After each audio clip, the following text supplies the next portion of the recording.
cost of living is very, very tough. We have a huge housing crisis. So buying houses has become beyond the reach of many people. Renting property becomes, in many cases, 30-40% of your total net income. So these are very, very real issues. You're earning £120,000 a year, let's say, at 26, 27. You're doing pretty well in life. Well, you should be doing pretty well in life. But your marginal tax rate will be 62 pence in every pound that you earn. And if you still have student loans to pay back, you'll be paying 70%. From London, we're joined by Mr. Brexit himself. It's Nigel Farage. Good to see you again. Thank you. Nomad Capitalist Live, you will be coming for the second time this September, Kuala Lumpur. Looking forward to having you. Yeah, I'm looking forward to it. And I must say, I think it's even more relevant than it was last time. You know, I came to Mexico City with you last time, and I was kind of saying, look, I understand why you guys exist. You're an insurance policy. You're a backstop if all goes wrong. What I've seen happen in the last few years since then with taxation, particularly marginal taxation rates in the UK, we are now seeing for the first time since 1978 a genuine brain drain away from this country. And that's the younger, more talented people. And now we have a British Conservative Party. Well, I say conservative in name, if not in action, now bringing in, rules about non-doms. And we're now, the exodus is beginning. And I regret that it's beginning, but it is. And that's a matter of fact, which is where organizations like yours come in to give people best advice on where to go and how to do it. So if you want to see Nigel, nomadcapitalist.com/live. We're going to get into all those things. And I remember you first came in 2022 when it was the Liz Truss, will she outlast a head of lettuce? And that was it. And the Queen had just passed away. There was a lot happening. I was literally sitting outside the hotel in Mexico City on the phone, still really in a state of mourning. Yeah. I mean, let's be honest, I'm 60 years old, and that woman had been there for the whole of my life. I'd never put a foot wrong. The constitutional monarchy worked beautifully. I mean, I genuinely believe she was the most respected human being in the world. Head of a Commonwealth with 2.5 billion people living within it. So that was a massive event. But then I sat outside the hotel in Mexico. I watched the Liz Truss quasi-Kwarteng budget. And I'm going, this is great. I love this. This is amazing. But as the budget went on, I began to realize, crikey, they're doing an awful lot at once. And it was too much too soon. It was all the right direction.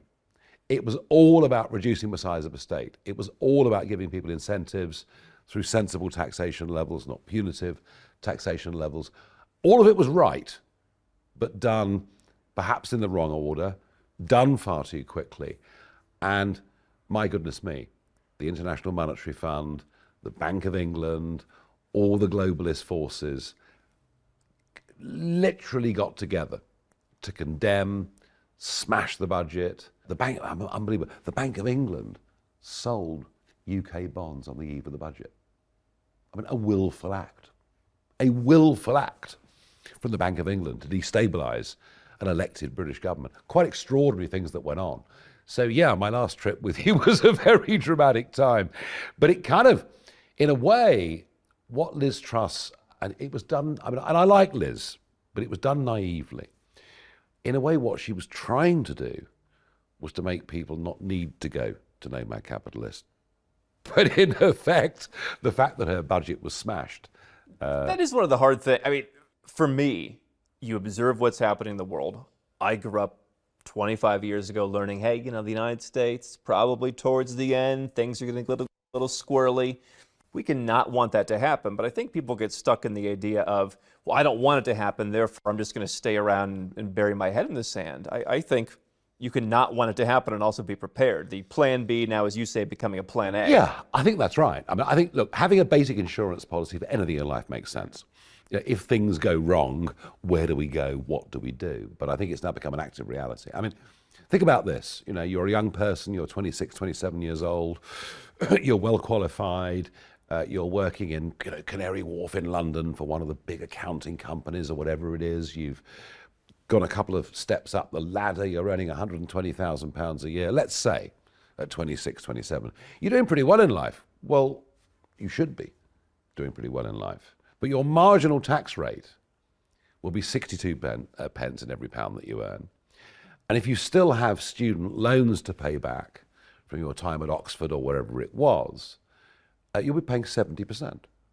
Now, okay, I accept that's on the last part of the salary, but still, you get any tax rate that gets to 50% or above, and people start to say, what is the beep? Are you a free country? Yeah, exactly. My father suggested, he said, you should have Paul McCartney come and speak. And I don't think he would come and speak about this because didn't the Beatles leave when it was like 90%? You're not that far away at 70. So I grew up in the 70s under a Labour government when we were a genuinely socialist state in this country. By 1979, if you earned more than £38,000 a year, your top rate of tax was 83% on earned income. On unearned income, like a royalty, it went up to 98%. 98% on like a music royalty. 98%. So Paul McCartney, Mick Jagger, many other people just fled the country. Cultural ambassadors, in a sense. In some ways, them going around the rest of the world wasn't all bad because they were our talent. But the tragedy was the number of newly qualified surgeons, the number of highly qualified accountants, those people in that sort of 25 to 40-year-old bracket, the kind of people that you want to be successful, entrepreneurs that take risk and create jobs. They were the people that were leaving back in the 1970s. And then we had this period in the 80s, albeit after some quite difficult politics, where suddenly the world wanted to come to Britain. And really, for the last 25, 30 years, the world has wanted to come to London. You will not get better theatre. You will not get better sporting events. I mean, what can compare to Wimbledon or Is this what you tell Trump when you guys meet? No. Trump actually loves this country. Trump's mum was a Scot. Trump loves this country. But I mean, you can go to Wimbledon, you can go to the Lord's Test match, you can go to Derby Day race. I mean, we have some wonderful cultural and social events in London. It's a beautiful place. The bits of it that weren't bombed anyway. It's a beautiful place. So the world started coming to London. And when did that start with Hong Kong and the talk of the handover? When did that start, you think? No, I think the big one was Nissan coming in the late 1980s. Albeit that was the north of England, but Nissan came and invested. The French banks deserted Paris, started the headquarters in London. We were in a period of competitiveness, not just on tax, but on regulation compared to our European neighbours. As I say, the history, the culture, the social life of London. I mean, where else in the world can you get, what you can get in London? And yet, we're now at a place where people are leaving London, and they're off to Dubai. They're off to all sorts of destinations around the world. The younger entrepreneurs are off to other parts of Europe. Australia, once again, is a very popular place. I would imagine for a lot of people, though, I mean, at Nomad Capitalist Live, it's $130 for a room in a beautiful hotel. I'm in a beautiful hotel. It's over $1,000 here. I admit that has to contribute. It's bloody expensive around here. Oh, I mean, London is very expensive. Of course it is. Insanely expensive. On top of you've got to, I mean, how much do you have to earn if you're at that 120,000 quid just to survive? I mean, even people earning good money in London are not living high on the hog. The cost of living is very, very tough. Very, very tough. We have a huge housing crisis. So buying houses has become beyond the reach of many people. Renting property becomes, in many cases, 30, 40% of your total net income. So these are very, very, very real issues. But we're seeing, we've had 14 years of so-called conservative government. We've had Brexit, which was supposed to be the liberation. Well, it was the liberation in the sense we no longer take rules or laws from elsewhere, but we haven't actually taken advantage of it. We haven't deregulated. We haven't reduced the size of the state. In fact, the state's got bigger and bigger and bigger. I think because those that have governed in the name of being conservative are not conservatives. They don't believe in a small state. They don't believe in light touch regulation. They don't believe in low tax. And I think one of the reasons is they're very much in the pockets of the corporatists, the big corporate companies that increasingly dominate the world, who of course are not capitalists. Not capitalists at all. The big firms don't believe in free markets. They actually like a high level of regulation because it stops small and medium-sized competition coming up and challenging them. And I think it's one of those odd things. The left condemns capitalism. We're not living in capitalism. We're living in corporatism. And it's rather like the conservatives have been captured by all of this. Now, I am an unashamed free market capitalist. I believe that you need some basic level of regulation, some basic degree of safety and security. But in the end, I believe in caveat emptor. I think actually in the end, it is consumer choices that work out who succeeds, who fails, what products are good, what products are bad. Is that what people want, to your earlier comment? Has the society gotten to the point, I would argue this in the United States, what I see in Canada, what I see in Australia, is it the same way here? People don't want caveat emptor. You're going in the wrong direction. Well, you know what? If I inject you now with heroin, right? In 2 or 3 days' time, you'll be screaming out for more. Is that what happens around here? Oh, there's plenty of that going on here. But if I inject you with a drug, whether you want it or not, you in a few days' time will come back to me and say, Nigel, I want some more of that. And that is the effect that the welfare state has had. That is the effect that, Big Brother will look after you has had. So do a majority of people in the country believe in free market capitalism? No. But leadership isn't about following where people are now.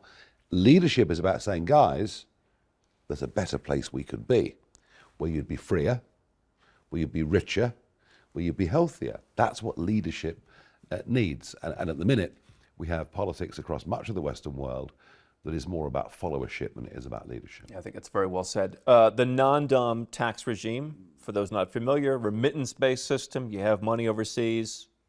Good way to dramatically reduce your tax. I'm sure plenty of people paying in the single digits of tax. That's very unfair that someone who made all their money somewhere else, their business is somewhere else, their employees are somewhere else, how dare they come and live here and pay something, probably more than the average person pays.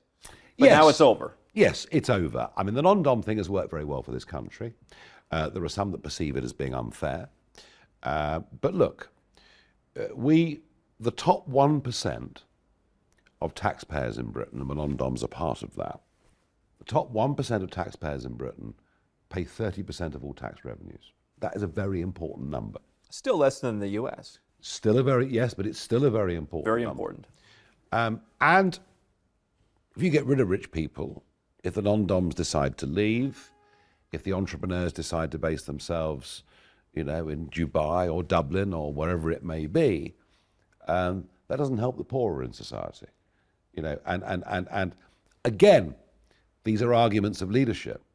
It's all well and good for the Labour Party to say what they say. And now Jeremy Hunt, our Chancellor of the Exchequer, we can't have these rich people.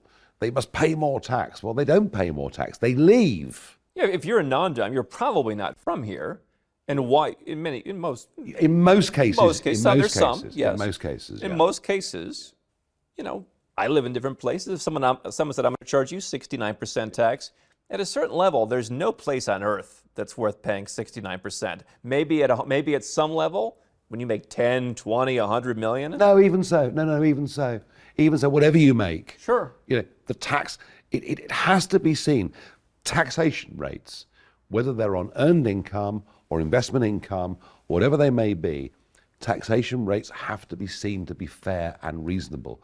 When they are fair and reasonable, in general, most people are happy to pay them. We're getting to the point where they're not fair and reasonable, and people are now looking to leave, and they are leaving. And I had a couple of weeks ago, I was in the north of England, and I was doing my TV show on GB News, and I have a segment where I allow the audience on live TV just to come and ask questions. It's incredibly high risk, but it's great fun. there was a young lad, he must have been 19 or 20. And he said, Mr. Farage, it was non-doms. Why should these very rich people be allowed to live in this country and pay reduced taxation rates? And I could see the anger in him. Whether it's envy, whether it's a sense of why have I got nothing and not many prospects living here in the northwest of England, whatever it was. And I really, really tried. I said, look, if we don't have rich people, if we don't have people paying lots and lots, tens or hundreds of thousands of pounds of tax every year, who do you think's funding your local hospital? Who do you think's funding the school your kids might go to in a few years' time? And I felt in that exchange with him, I was beginning to win him over. Again, these are arguments that need to be made by politicians. At the moment, there is a dearth, an absence of anybody prepared to make those arguments. And that, to me, is the biggest challenge that you have, is that he says people who are paying a lot more, it's the culture of envy. Yes. Because how much more hospital do they get? Yeah, I mean, look, and we are going to have a Labour government. Labour will win the next general election. They will win it by quite a big majority. Now, I saw that 400 seats. Well, I mean, who's to say we're a long way off? Yeah. Okay. And predicting exactly the number of seats is a bit like picking the winner at the 3:30 at Newmarket this afternoon. It's not that easy. But there will be a Labour government. Ironically, if the Labour government has a small majority, there'll be more left wing.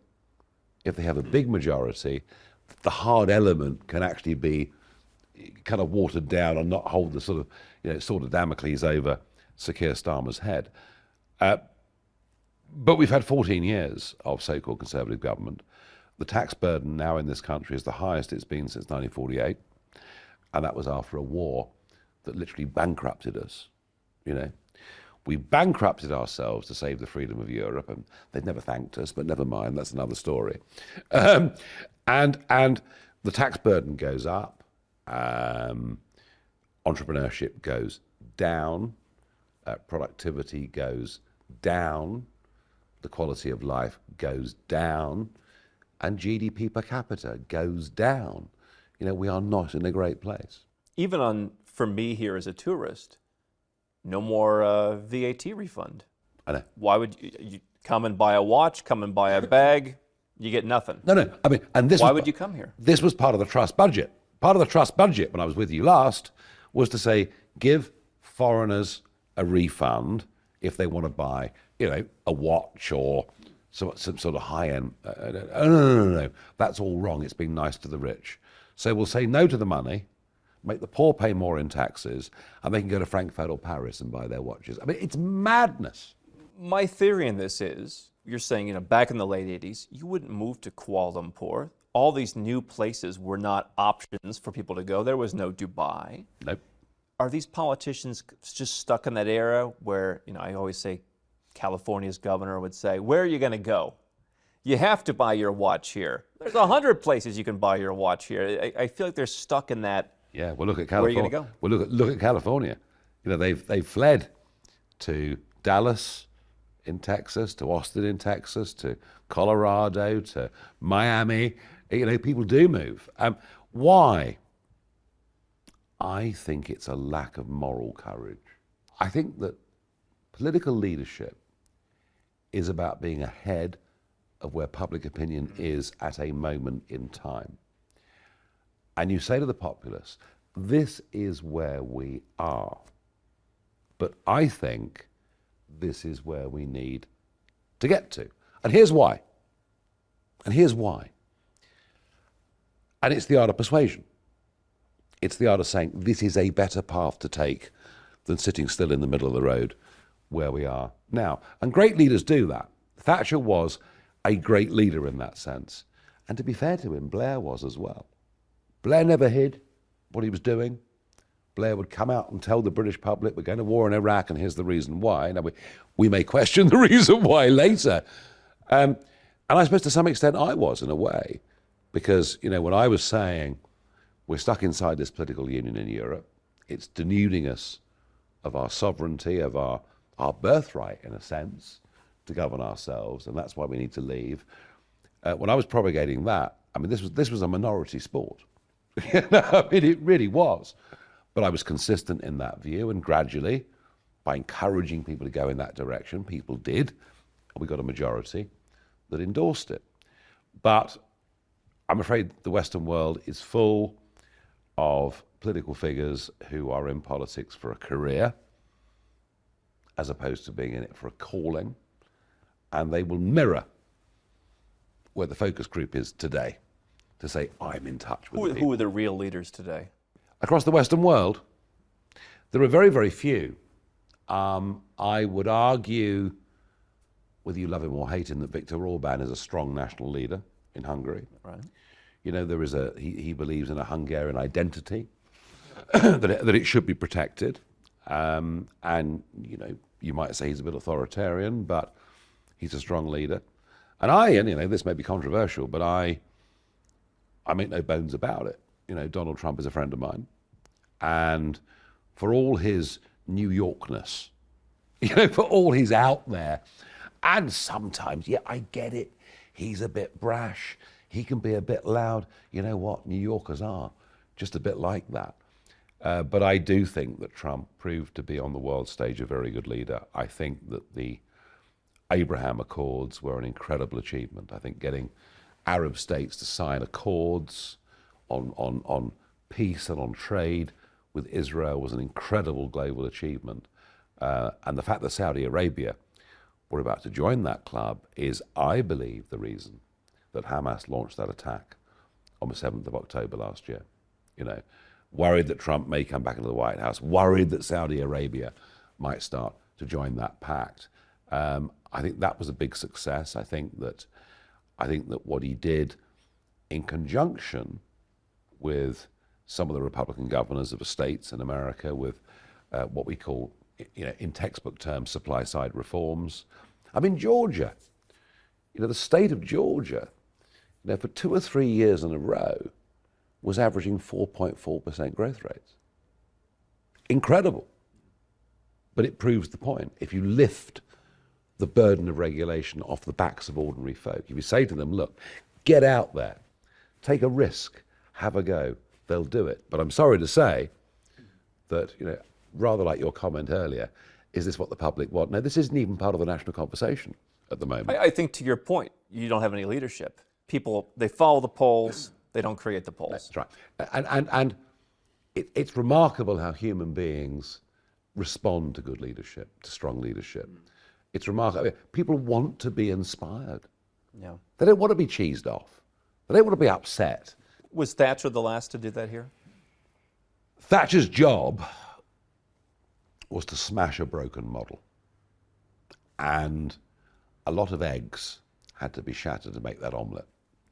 So it was a very attritional, tough battle against an established status quo that was deep within the trade union movement, deep within the media. It was a heck of a tough job. But I think after 6 or 7 years of it, we did begin to glimpse the sunlit uplands of where we needed to go. It was almost like national chemotherapy. Very, very tough treatment, but to cure a disease, and we did it. As I say, Blair, I don't like the Blairite reforms, but at least Blair was honest in terms of where, you know, where the country is going. Blair was the first Labour leader to say we don't mind people getting rich. The problem was... That was the zeitgeist of that time, though, was it not? Bill Clinton. But they weren't getting rich as entrepreneurs. Yeah. They were getting rich in the public sector. In the crony capitalism, yeah. Absolutely, and that was the problem with it. So leadership is rare. I believe that Trump, divisive again though he may be, I do believe that Trump is an important Western leader. And I think in a world where we have a war going on in the Middle East, a war going on in Ukraine, goodness knows what the Chinese may do with Taiwan now or in the years to come, I think he would give the West good leadership. What do you make of what's going on with all the trials? $500 million? Well, I got to tell you, the Letitia James' case in New York It's is a civil fraud trial. a civil fraud trial. There is no victim. The argument is that he borrowed money from the banks to finance projects on the basis of inflated valuations of his existing properties. This is a victimless crime in every sense, in that the banks got every cent of their money back, plus the interest that was negotiated in those deals. And Letitia James, who was elected on a ticket of I'm going to get Trump, I mean, talk about politicized judiciary, valued Mar-a-Lago at $18 million. Well, I was in Mar-a-Lago last Monday, and I was in Mar-a-Lago a fortnight before. I love Mar-a-Lago. I mean, it's amazing. I reckon the Century Hut's worth $18 million. I mean, what's Mar-a-Lago worth? $1 billion? More? $1 billion. I have no idea. Wow. It must be the best piece of real estate in the whole of Florida. You've got this magnificent Mar-a-Lago, built in the 1920s. I call it the Versailles of America. Historical. Historical, but beautiful. And then you've got the beach club with the most incredible access to a beautiful piece of beach. I mean, I tell you what, I reckon it would sell for $1 billion tomorrow. I'm probably undervaluing it. And yet, she used a valuation of $18 million. So what you can, I mean, how is that different? How is that different to what Putin does to his opponents? This is the utter politicization of the American judiciary. It is sad. And I tell you something, if America falls, the entirety of Western civilization falls. Why do you feel that way? Western civilization. Well, America is the dominant culture In the West. in the West and the most important military pillar of the NATO structure, which, whatever its faults may be, has been around now for nearly 3/4 of a century. And I worry about America. I worry about social decline. I worry about what's happening in American cities. I worry what's happening on the American border. I worry about increased lawlessness. I just walk around New York. It's terrible. It's absolutely terrible. It's back to where it was when I was a kid. In the 70s. I remember it when I was a kid. Yeah.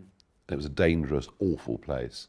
Who the hell wanted to go there? Booker's in Times Square. And everything was ghastly, and it turned around. So you see, things can go through bad periods, but they can also go through good periods. Right now, the West is going through a bad period. Right now, the West is denuded of good leadership, of good direction, and of any fundamental understanding of what economies are all about. And national debt gets bigger and bigger and bigger. The world's in conflict. I mean, are you surprised that crypto is doing what it's doing? Are you surprised that the gold price is doing what it's doing? Investors are saying there are alarm bells. this is fruit of all the same tree. People are fed up. And they want alternatives. I think they're scared. They're worried. Okay. I think people are worried about where we're going, and that's why these alternative investments have flourished, I think, in the last few months in the way in which they have, and there's no sign of that stopping. For me, to talk about what we do, yeah, having some kind of passport outside of this Western world, I would surmise, perhaps, among the Western world, the U.S. is important.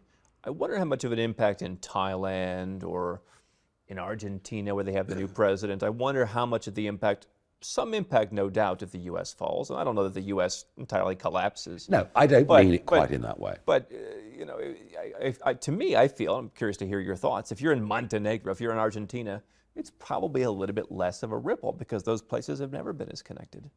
No, that's right. And they're not part of the Western club in quite the same way that the rest of us are. I think Argentina's fascinating.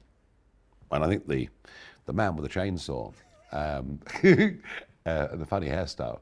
I tell you what, that's leadership.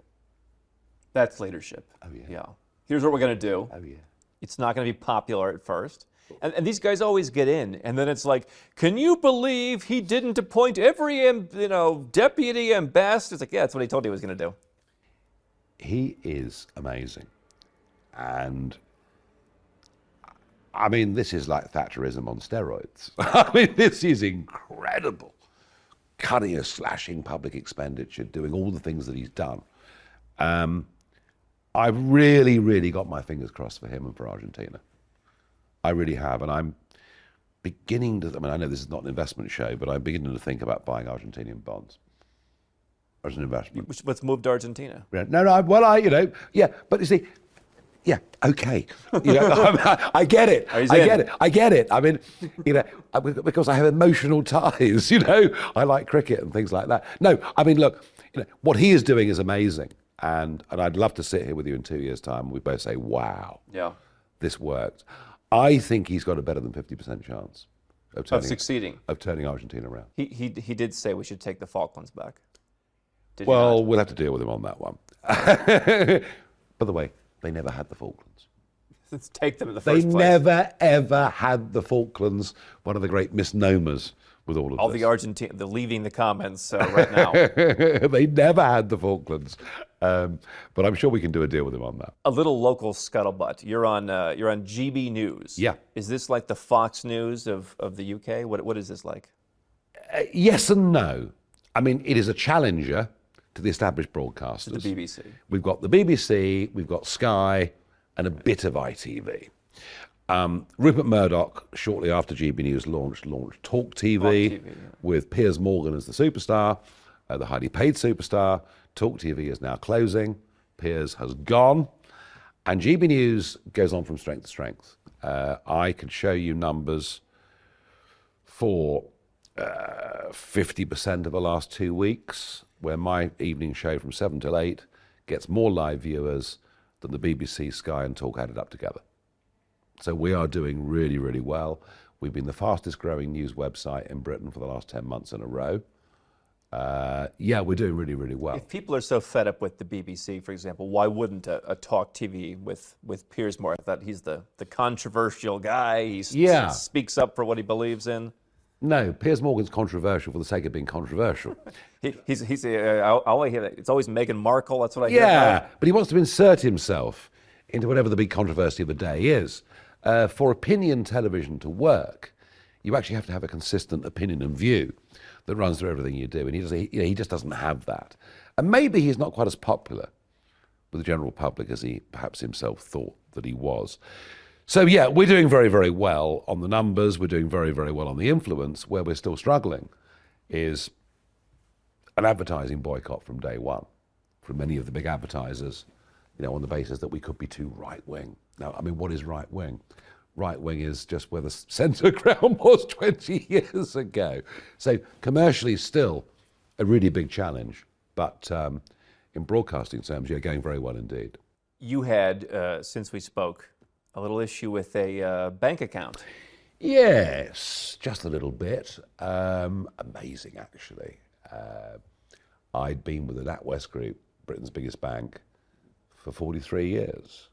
They bought Coutts. And Coutts was a part of that banking group. It was sort of the posh bit. The Queen's Bank. Yeah, that's right. Yeah. And they debanked me, gave me notice we're closing everything down in a few weeks. And I had a real problem with that. And I went out onto the high street and elsewhere and was refused by 10 other banks. Completely refused by 10 other banks. And I was going through a period of, I must be honest, some panic about this. I mean, it really very scary period. And I just thought, you know what? I've got nothing to lose here. I'm going to go public. And I was able to get from the bank, through a thing called a subject access request, the notes on my file about why I'd been debanked. And I did not align with the values of the bank. I dared to question net zero policy. I supported Brexit. I might be funded by the Russians. I quite extraordinary stuff. People within the bank saying things like, have we forced him out of the country? I hope so. I'd like to push him out of a moving car. I mean, the whole thing was just monstrous. And it just exploded as a story last July. I mean, and people said, no, he's making it up. People did say I was making it up, but once I published the internal documents, the legally obtained internal documents of the bank, nobody could then complain or pretend. And then they made it worse, because the chief executive of the bank leaked details of my account to the BBC, claiming I hadn't got enough money to justify an account. That all exploded.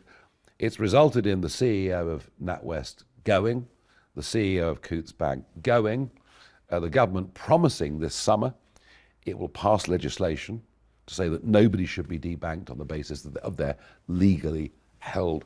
To your just to play devil's advocate, I mean, free market capitalism, does the bank have to offer banking services to someone? Well, it's a very interesting point, and I pondered that very heavily.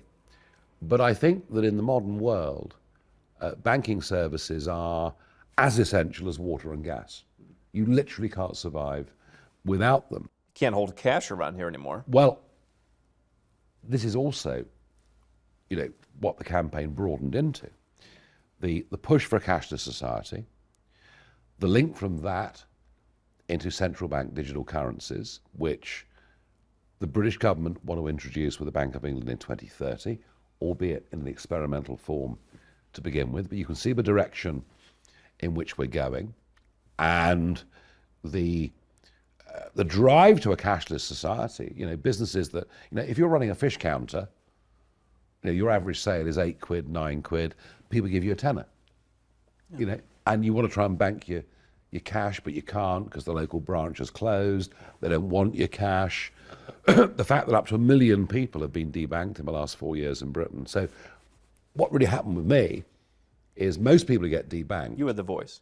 Most people, they're too ashamed to admit it. Right. And actually in their internal notes, Coutts said we should be okay. He won't go public. It'll be too embarrassing for him. Well, you know what?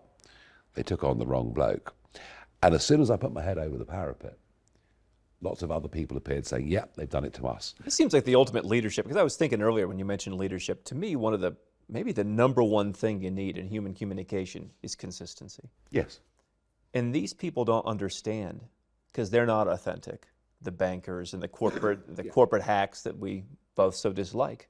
They don't understand the authenticity of being able to go out there and say it. I have people who work for me. Oh, what if this were to happen? I'd go out and talk about it, and the people that care would understand. They don't get that. They don't get that. So it really wasn't. It was funny enough in some ways. It was almost as big as Brexit. It just exploded. We had 38 front pages of British newspapers in 3 weeks. It just dominated things, and the public response I got was amazing. Sort of 50% of the emails of the tens of thousands of emails that I received would begin with, "Dear Mr. Farage, I don't normally agree with you, but," this was a very uniting issue. So I get the point, about does a provider in a free market have to provide a service? But I think banking, and I'll tell you why it's different, we bailed them out. In 2008, we bailed them out. Tens of billions of pounds of our tax money bailed out the NatWest Bank through their greed and stupidity. So do they have to provide us with a service? Yes. That is the problem, by the way. And I don't know if we agree in this, but with government paid health care, oh, that sounds great. I'm paying more taxes. An American might say, I'll go to Europe. Sure, I'll pay a lot of taxes, but at least I get health care. And by the way, okay, at least you're getting something for your money. But it comes to a point eventually when it's the same situation. Oh, well, how many sodas did you have, or how much salt did you have? Maybe we have to ration the health care now.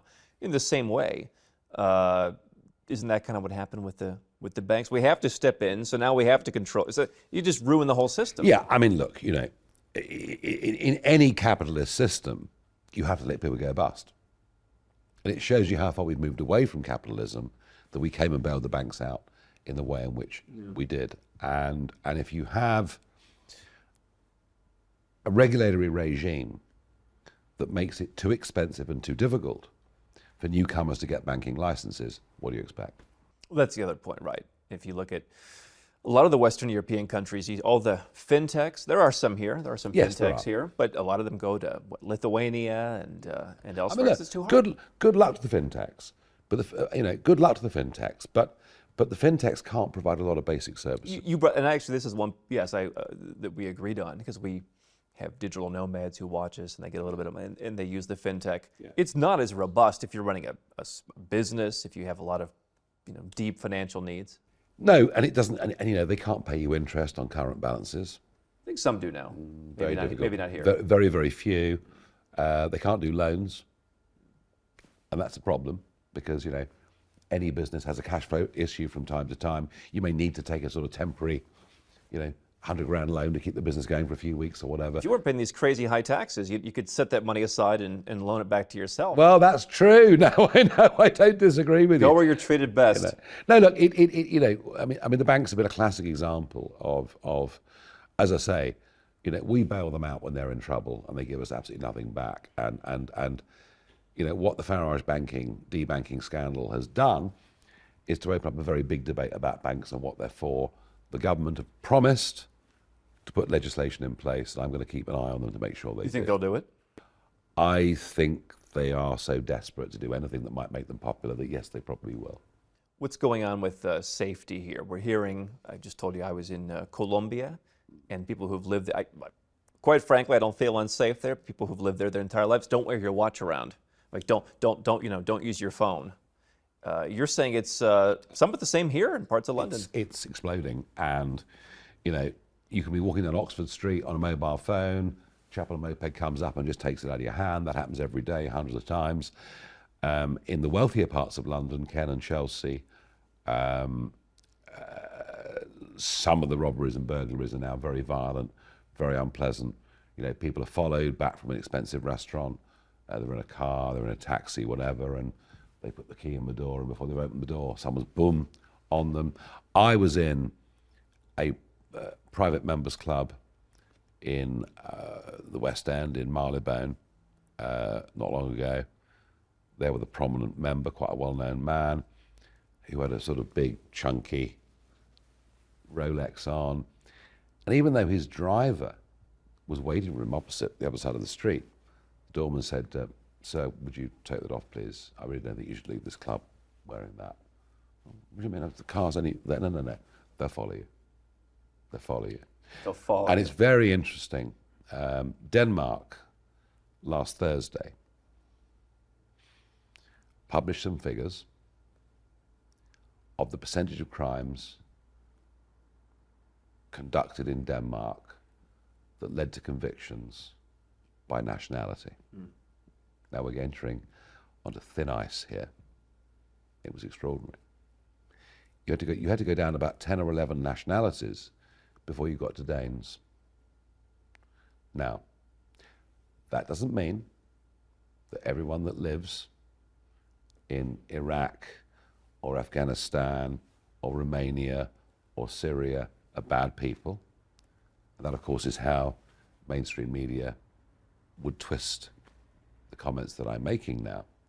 What it means is, when you live with lax open borders, when you live with a system where people who come into a country illegally, 99% of them are allowed to stay, you become a very soft touch for criminal gangs.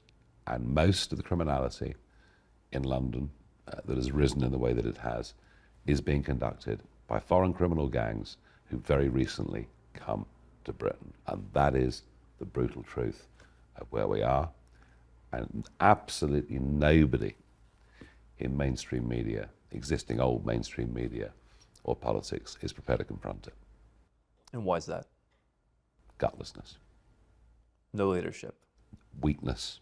Fear of being criticized. Fear of being condemned. Fear of what these comments might mean for their own personal safety. All of those things. And you only have to look at the pro-Palestine marches that we've seen in London again and again and again.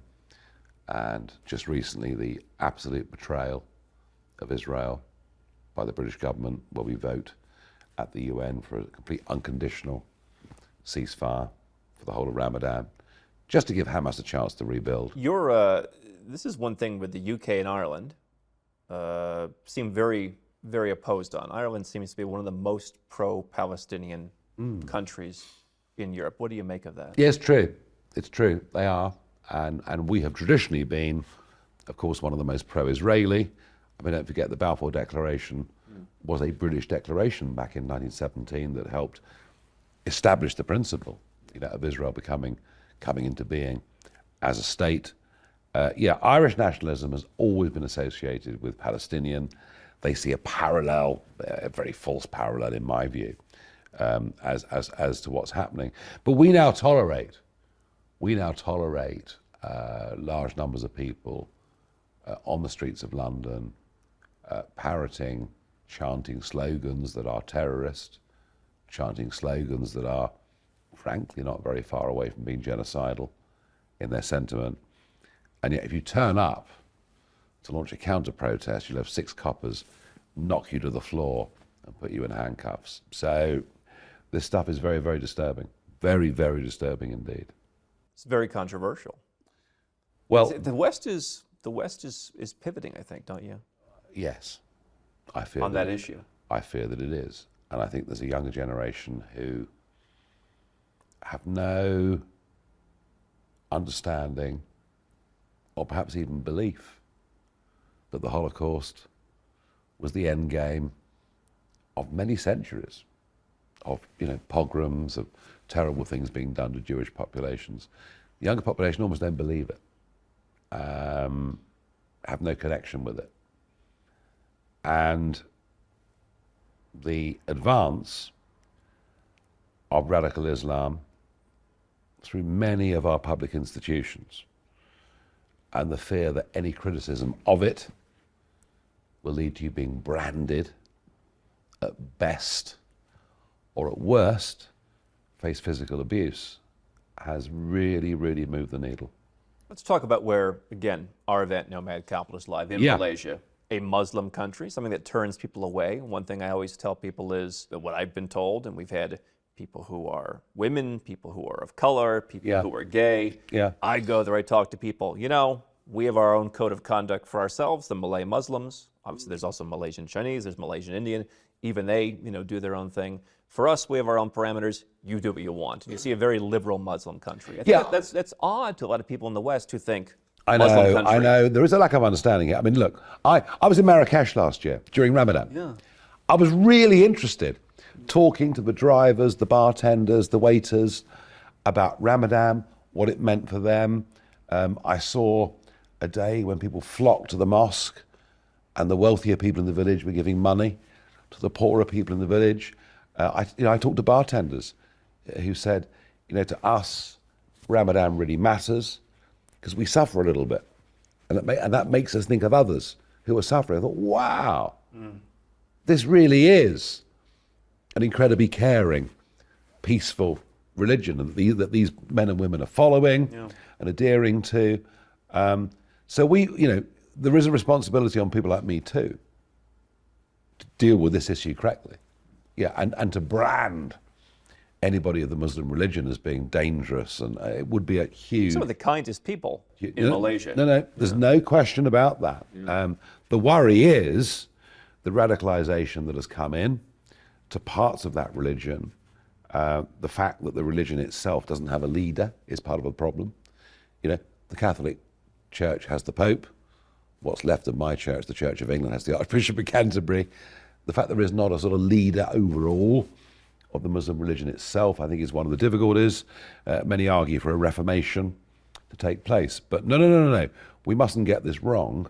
The vast majority of people who follow the Muslim faith are very, very good people. But there's a hardcore in this country and many other Western countries that has been growing over the last few years that lives with a total non-acceptance of our way of life and a strong belief that they must impose their way of life upon us. And that is the biggest cultural issue internally that we've probably ever faced. What do you say to other people here in Britain who complain that as a result of Brexit, their passport is now less valuable? They cannot just turn up and live anywhere in Europe. Good. There's now a passport key that says British passport holders, as it always should have been. The fact that it said European Union on the beginning of it showed the sheer devaluation of our national identity that was represented by being a member of the European Union. And that British passport is more respected around the world than one that first said European Union upon it. The irony, of course, is And the frustration, of course, is that whilst we've got that back, and there's a more stringent degree of border controls both ways, which is a mild inconvenience, whilst all that's happened, we've allowed all these boats to cross the English Channel with illegals, which is driving people slightly mad. No, and that leads on to foreign policy. I mean, you know, as members of the European Union, increasingly our foreign policy was tied to what their foreign policy was. What you've seen since Brexit is a British government stand up and do the AUKUS deal, the nuclear submarine deal with Australia and the Americans. And that really went over and above the French, who had an existing diesel submarine deal. Ours is nuclear. That wouldn't have happened as members of the European Union. On Ukraine, whether you agree with the policy or not, Boris Johnson was the Western leader who absolutely pushed for sending money, sending munitions, helping Ukraine. We wouldn't have done that as members of the European Union. So we are standing on the world stage a lot taller than we were prior to Brexit, and that passport is more valuable than it was before. It's just travelling around Europe is a tinsy-wincy bit more inconvenient. Well, they say we can't move to Spain anymore. They can get a residence permit as a third country national. They can do that, but we can't just turn up. We have to do whatever the conditions that an American would, a Canadian would. Yeah, well, that's the way it is. That's the way it is. Look, you know, when you change things, when you fundamentally change things, some things become easier and some things become a little bit more difficult. You know, importing goods from the rest of the world can become a lot easier. Importing goods from Europe becomes a little bit more difficult. That's what change is. That's what disruption is. Things don't stay exactly the same. And there are Brits who've got that mindset, who prefer Europe to Britain. But look, they're a tiny minority. You think so? Oh, I know so. Most people who voted Remain didn't do so with some love of the European project, or they wanted to fly the European Union flag from their front door. They did so because it was the status quo. In any system, any business system, any scientific system, any political system, the status quo is a very, very powerful thing. You know, Milton Friedman once said, the tyranny of the status quo. And I meet people every day, well, Nigel, you know, I voted Remain because I got a mortgage, or I was a bit worried about, so the number of people you'll meet genuinely upset that we haven't got free movement across Europe is relatively small. Coming from the U.S. and with having had that passport where there's nowhere else you can go without going through the third country process, I understand the rationale. You think, like, if someone doesn't feel like they belong in the UK, do we want to hold? I always thought the UK was better because you go to the U.S. Embassy and they were grouchy and they didn't. In fact, they served. I lived some places where you go to the British Embassy, they had a high tea for the expats every month. I'm like, this is how it should be. Yeah, look, you know, it was interesting. You know, you mentioned embassies. We were actually closing embassies around the world and being replaced by European. To rely on other EU. A European Union embassy. Yeah. And we're now re-establishing British embassies. Now, look, at every level, Brexit was the right thing to do. I believe that 100%. I'm frustrated by the implementation in this country. I'm frustrated that it's not led to deregulation. I'm frustrated we haven't broken away from some of the craziness, as I see it, of European rules. But you know what? We're in charge. Constitutionally, that won't change. Labour may keep us aligned to EU rules for the next 5 years or whatever it may be, but we are freed from that thing. We've made the biggest constitutional change we've made for over 300 years. And the fact that I was one of the progenitors of that is something I'm very proud of. There was some scuttlebutt, I suppose, people just talking online. What if the UK decides they want to rejoin, and would they be allowed to keep the pound? Or what's the chance of that happening? We ain't rejoining. It's just not going to happen. And the cost of rejoining would be, of course, joining the euro and many other things. It won't happen. That would be the cost. Yeah, it the won't pound happen. would have to go. Of course, it won't happen. It won't happen. And you know, without your own currency, without control of your own borders, you're not a sovereign country. You have to join the Schengen area? They'd make us, yeah, if we were to rejoin, Yeah. you know, we would literally have to be, you know, on our knees, begging and accepting all their conditions. That isn't going to happen. That isn't the debate. The debate is, do we stay aligned to EU rules, or do we break away in an attempt to become more competitive? That's the debate. And what's interesting to me is I don't follow all the immigration stuff here in the U.S. in terms of, but what I do know is if I want to come here and start a business, we talked about this 2 years ago, it's very, very difficult for me to get a residence permit. At the beginning of the war, the investor visa, formerly Tier 1, was canceled. There's no way for me to make an investment or to start a business. It's a normal business, a successful business, a tax-paying business. There's no way for me to do that and come and live here. There are ways, but it's very difficult. They're difficult, and they reject a good number of people. Yeah, and they're expensive, and many don't qualify. And they want kind of the next Facebook. What if you have a business that makes £10 million a year? Yeah, look, we're in the wrong place in all of this. We're in the wrong place in all of this. We need to be competitive. We need to encourage people to invest in the country. And in fact, what we're doing through the tax system and the regulatory system is we're telling people, please don't come and please go away. It's madness. That's what you would hoped would be achieved, is that you would use this to bring in more people, the right people? Well, the right people, not mass immigration of unskilled labor, because all that's done is drive down productivity, made the quality of life worse in the country. I mean, remember this, Blair comes to power, right, in 97, the population's 58 million. It's now 68 million, but it's not. We all know it's well over 70, because the sheer number of people that have come illegally. And economically, this doesn't work. This model of unskilled labor en masse does not work. What does work is small-scale immigration numerically, but with high skill sets and high tax revenues. And that's the kind of immigration that Britain needs.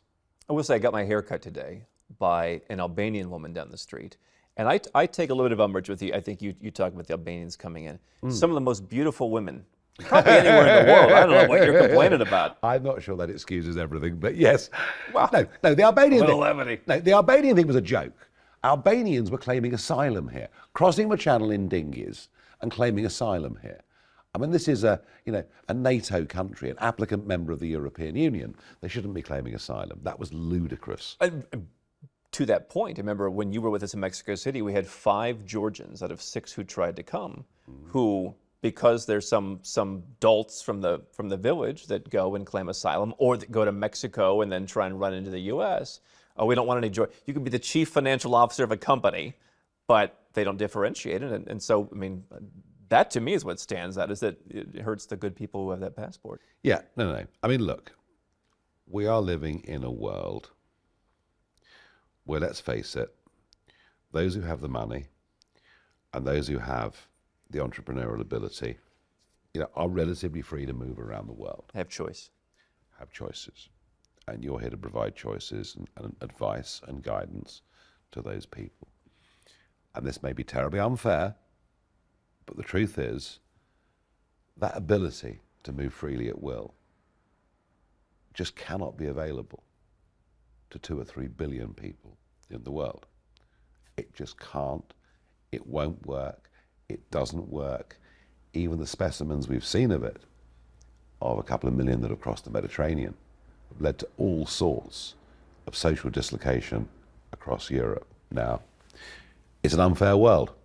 It always was an unfair world. Those with brains, those with ability, those with money, those perhaps in some cases through accidents of birth, do have greater opportunities than everybody else. I'm not saying it's right, I'm not saying it's good, it just happens to be a fact. And yet I would argue that, if you look at our company, we have 82 people now. No one's in the U.S. where I'm from. I think a couple people from the U.K., but they also left, maybe for lower cost of living somewhere else, maybe better weather. And I seem to think that that's the way you gotta solve this, is you have to provide opportunities for people where you go there, and there's talented people everywhere. And maybe they want to stay in their own country. And I think that what I see, I don't know about Iraq or Syria that you mentioned, but I know about Eastern Europe, for example. It seems like there's a lot of people that, hey, if there's an opportunity, I'd rather stay here. Well, I think actually what will happen in Poland is lots of people will go back.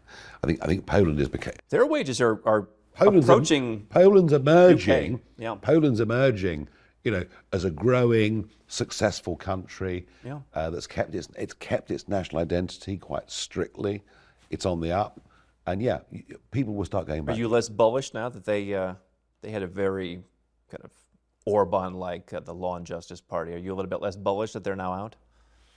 Well, they've got Mr. Tusk now as their prime He's minister. Mr. Brussels, right? Well, he and I sort of crossed swords a few times in the European Parliament, but you know, he is back as prime minister of a country. He won't be stupid. You know, he knows that Poles value identity, value borders, and want to keep this thing on an even keel. So he's not going to be quite as left-wing as people think. A couple names. What are your thoughts? Kate Middleton in the news. Well, I mean, adorable Kate, you know, I mean, absolutely amazing. She is the classiest act now in the royal family. There's no question about it. She's amazing. Just her behavior, her demeanor, her genuine kindness, and obviously going through a very, very tough time. The media and the trolls were pretty vile to her after that photograph. And then when we get the statement from her last Friday, quite a dramatic, emotional statement that she does have cancer and that she's having, you know, preventative chemotherapy, at least it shut the trolls up for a little bit. So I pray, you know, for her return to full health. I'm optimistic that she will return to full health. I'll tell you a funny thing about the royal family that I don't think people from outside this country can quite understand. We live our lives through the royal family. When they have a happy occasion, it reminds us of happy occasions in our life. When they have a death, it reminds us of deaths in our own family. We literally live through them. And our emotional connection over the course of the last 2 or 3 years to the royal family has been quite extraordinary. I mean, I can't even tell you. On the 8th of September, when the Queen died, 2022, when the Queen died, I mean, Andrew, I felt very, very emotional about it. I did, and tens of millions of Brits did. I'm not ashamed to say that I shed a tear over that. It really, wow. And I'm pretty English, you know, and it really got to me. And the rest of the world are fascinated. America's fascinated by the royal family, but it's because we literally live our lives through them. It's an extraordinary thing. Harry and Meghan. Yes. Well, there are always members of the family you'd rather not see again. Appalling behaviour. Disgusting, appalling behaviour. The level of disrespect that Harry showed to his late grandmother, I thought was an absolute disgrace. The trashing of his own brother, of his father's now wife, the Queen, Camilla. You may have your arguments, you know, with your dad. You know, you may have your own bust-ups, but you keep those in a private room. You don't air them to the world, and you certainly don't sell them for money in a book. You see Chris Christie's story of meting Harry? I did. Wait, I did. Yeah. He gave him a picture of himself? Don't open it until later. Sadiq Khan, you said he's going to win again, Mayor of London. Yes, he will. Are we worse off for it here? Oh, Khan's been terrible. Khan's been terrible. I mean, under Khan's watch, knife crimes exploded. Watch was stolen, I heard, actually. You know, I mean, awful. And Khan's bias is incredible. I mean, you know, he's the first to scream Islamophobia. And yet, when Palestinian protesters flash up on the Elizabeth Tower that holds Big Ben, one of the great national symbols, from the river to the sea, not a single arrest took place and no criticism from Khan. So, a very biased mayor of London, but he'll win again because the British Conservatives are now in a total downward spiral and haven't even got the will to win. It's a reform party now. Yeah, so I led the Brexit party and we won the 2019 European elections in dramatic style, getting double the votes of the nearest party. It was quite a good moment. And then the 31st of January 2020 came. Little did we know that the pandemic was just around the corner. That was the day we left the European Union. And I said, you know what, I'm out of here. I've done my bit. So I rebranded the party as Reform UK. No point me called the Brexit Party anymore because Brexit was done. And I gave the leadership down to Richard Tice, who's taken it over. I'm the honorary president. I have no full active role, executive role in the party, but I'm sort of a sort of patron type They figure. said it would do a few points better if you were to come back. I think it probably could well do quite a lot of points better. I almost went, was that kind of the dig at Nigel Farage? Like, it would do a few points better. Well, it may well have been a provocation. Look, I haven't decided what I'm going to do. I've always been an issues campaigner. There are things that I care passionately about. There are things that I think, the establishment gets wrong and need to be corrected. And I've been a very effective issues campaigner on, financial issues, social issues, political issues. I believe I've been an effective campaigner on these things. And whether I campaign for them as a broadcaster or as a political campaigner, elected politician, is almost by the by to me. I'm 50-50. Do I throw myself back into the front line of politics, or do I keep going doing what I'm doing? And I've got a television show that is really going from strength to strength, whose influence is enormous. I've got well over 4 million social media followers across the platforms, which in terms of this country is a very significant number, certainly in current affairs. So we'll see. All will be revealed. You will be September 25th with me, I think, introducing me, Nomad Capitalist Live. So you will be there. Yep. You were there. Tell us about your experience. And I like how you call them delegates.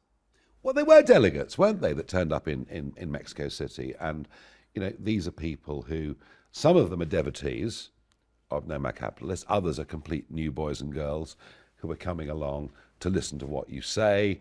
You've got a very broad array of speakers, across a very wide range of disciplines across the world.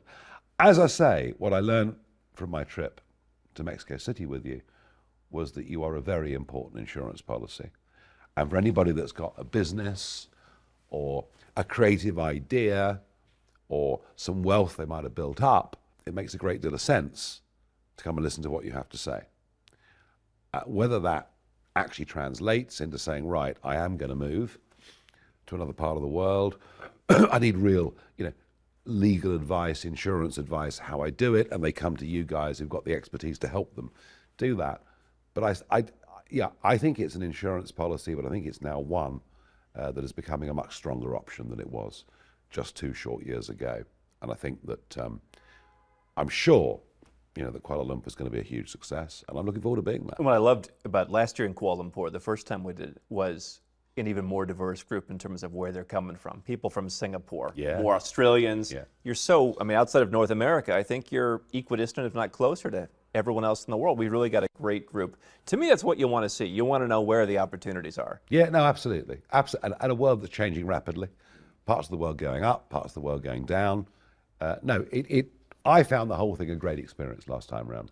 AirAsia CEO Tony Fernandez. I must say, I like this Michael O'Leary guy. Ryanair. He seems to be a hoot. But I wouldn't fly in Ryanair. I would fly in AirAsia. And I hear some people saying that British Airways has gotten so bad. I can't speak to this myself, but it's gotten so bad. You'd rather fly in AirAsia. Here's a guy in Malaysia, bought it for less than a quid, and now it's billions. Yeah, and you admire it, I must admit. My British Airways flights across the pond are becoming far less frequent. I'm choosing other airlines, yeah. I flew Virgin a couple of times in the last few weeks, been looked after beautifully. The Wi-Fi actually works. British Airways has fallen badly behind. I can't say I was treated that bad. I went through here to Dubai, but... It's not awful, but some of the competitors are better. That's all it is. Probably. Listen, I'll be there in Kuala Lumpur. I'll be speaking, I'll be meeting. And yes, I'm going to call them delegates because that's what I think they are. I like that sophisticated. Well, why not? I'm sure you're going to have a good number of people there, a big social media following. And, the timing of it's very interesting, isn't it? American elections coming just a few weeks later, which would be really, really important. And maybe we'll know a little bit more where we are with Gaza and Israel by that point. But is Trump is he going to win it? Oh, yes. For sure. Oh, no question. No question. No question. Sleepy Joe is out. It's going to be so great. Yeah.